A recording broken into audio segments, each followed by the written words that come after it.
ஐயனார் துணை சரியில்ல.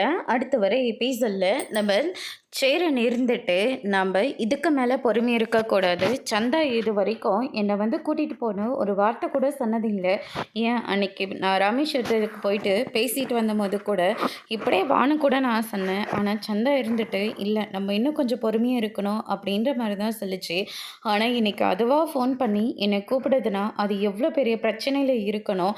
அதனால் நம்ம கொஞ்சம் பொறுமையாகவே இருக்கலாம் அப்படின்னு சொல்லிட்டு நம்ம சேரன் சொல்லிடுறாங்க. அதுக்கு அடுத்ததாக பார்த்திங்கன்னா, இதுக்கு மேலே நம்ம பொறுமையாக இருந்தால் நம்மளை மாதிரி ஒரு முட்டாள் யாருமே இருக்க மாட்டாங்க. அதனால் நம்ம உடனே கிளம்ப வேண்டியதா அப்படின்னு சொல்லிட்டு சேரன் சொன்ன ஒரே ஒரு காரணத்துக்காக மொத்த குடும்பமும் கிளம்பி போகிறாங்க.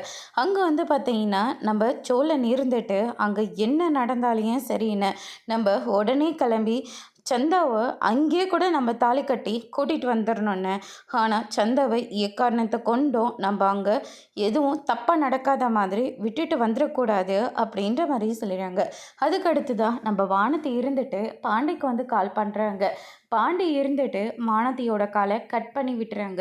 யாருடா ஃபோனில் அப்படின்னு சொல்லிட்டு கேட்கவும், இல்லைடா கஸ்டமர் ஃபோன் பண்ணிகிட்டு இருக்காங்க, நான் கண்ணங்கிட்ட பார்த்துக்க சொல்கிறேன், நம்ம உடனே கிளம்பிடலாம் அப்படின்ற மாதிரியும் சொல்லிட்டு இருக்காங்க. பாண்டி என் மேலே நீ கோமா இருக்குன்னு தெரியும், ஆனால் நீ எடுத்த வண்டி எனக்கு சுத்தமாக பிடிக்கவே இல்லை. நான் எனக்கு டாக்டரோட வண்டி தான் பிடிச்சிருக்கு, என்னை மன்னிச்சிரு அப்படின்ற மாதிரி சொல்லிடுறாங்க.